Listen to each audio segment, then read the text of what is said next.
जय श्री राधे। पूज्य श्री सद्गुरुदेव भगवान के चरणों में प्रणाम। पूज्य श्री सेठ जी कहते हैं, साधकों के लिए कुछ आवश्यक बातें। भगवत प्राप्ति ही जीवन का एकमात्र उद्देश्य है। इस बात का बहुत ही दृढ़ रूप से निश्चय कर लें। इस लक्ष्य से कभी डिगे नहीं। संसार के सुख दुख हानि लाभ नाना प्रकार के प्रलोभन किसी तरह भी मन को इस लक्ष्य से च्युत न कर सकें। इस तरह का निश्चित लक्ष्य बना लें और केवल उसी ओर दृष्टि रखते हुए मार्ग के विघ्नों को वीरता धीरता पूर्वक हटाते हुए तेज चाल से आगे बढ़ते रहें। लक्ष्य की सिद्धि के लिए साधना स्थिर करें। साधना सबके लिए एक सी नहीं होती। लक्ष्य वह स्थान है जहाँ सबको पहुँचना है और साधना उसके मार्ग हैं। यदि सब लोग यह कहें कि हम तो एक ही रास्ते से और एक ही चाल से वहाँ जाएंगे, तो उनका यह कहना भ्रम युक्त है। भिन्न भिन्न दिशाओं में रहने वाले भिन्न भिन्न स्थितियों के मनुष्यों का एक रास्ते और एक चाल से चलना संभव नहीं है। आसाम, कराची, मद्रास और बद्रिकाश्रम, इन 4 स्थानों के 4 पुरुष काशी जाना चाहते हैं, परंतु वे यदि कहें कि हम एक ही रास्ते से और एक ही चाल से जाएंगे, तो यह उनकी भूल है, क्योंकि वे 4 भिन्न भिन्न दिशाओं में हैं। उनको अपने अपने रास्ते से ही जाना पड़ेगा और उन चारों स्थानों की दूरी में, रास्ते की बनावट में और सवारियों में भी भेद है। ऐसी हालत में वे एक चाल से भी नहीं चल सकते। हाँ, समीप पहुंचने पर वे एक रास्ते पर आ सकते हैं। बस यही बात साधना के क्षेत्र में है।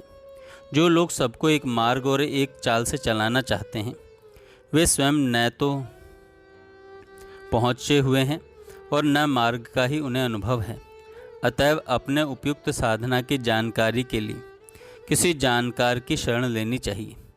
अपनी दृष्टि में जो सबसे बढ़कर ऊंची स्थिति पर पहुँचे हुए महात्मा, त्यागी, दैवी संपत्ति युक्त और भगवत प्राप्त पुरुष दिख पड़े, श्रद्धा भक्ति सहित जिज्ञासु के भाव से उनकी शरण लें। शरण होने के पहले आजकल के ज़माने में इतना अवश्य देख लेना चाहिए कि वे कामनी कंचन के फंदे में तो नहीं फंसे हैं, और अपनी बुद्धि का अभिमान छोड़कर नम्रता और सेवा से उन्हें प्रसन्न करके अपने अधिकार के उपयुक्त साधना उनसे पूछें, और वे जो कुछ साधना बतला दें उसे श्रद्धा, तत्परता और इंद्रिय संयम के साथ करने लगें। उनकी बताई हुई साधना चाहे देखने में बहुत ऊंची न हो, चाहे दूसरे साधकों की साधनाओं से वह नीचे दर्जे की समझी जाती हो, चाहे उसमें प्रत्यक्ष लाभ न दिखता हो, और चाहे कुछ दिनों के अभ्यास से कोई शांति भी नहीं मिलती दिखती हो, तथापि उसे छोड़े नहीं और इसके परिणाम में अवश्य ही कल्याण होगा। ऐसा निश्चय करके उनके आज्ञा अनुसार साधना ही करते रहें। याद रखना चाहिए कि एक दवा बहुत मूल्यवान है और बहुत ही कठिनता से मिलती है। बहुत ही कठिनता से मिलती है। अपने लिए जो साधना स्थिर हो उसके करने में जी जान से अपने को लगा दें। आलस्य, प्रमाद, संदेह, दोष, दृष्टि, कुतर्क, अश्रद्धा आदि दोषों से सर्वथा बचकर नियमित रूप से साधना करें। जब तक उस साधना का पूरा परिणाम सामने ना आ जाए, तब तक उसे बदले नहीं। पहले का रास्ता तय होने पर ही दूसरा रास्ता पकड़ा जाता है। जो पहले ही रास्ते को बार बार बदलता रहता है, वह तो आगे बढ़ ही नहीं सकता। उसका सारा समय राह बदलने में ही बीत जाता है।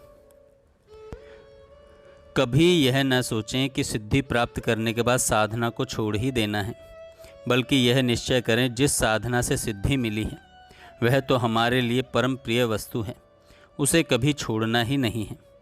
काकभूषुंडी जी ने कहा था कि मैं इसलिए कौवे का शरीर नहीं छोड़ता कि मुझे इसी में श्री राम जी का प्रेम प्राप्त हुआ और श्री राम के दर्शन मिले थे। अतः यह शरीर मुझे बहुत ही प्यारा है। जय श्री राधे।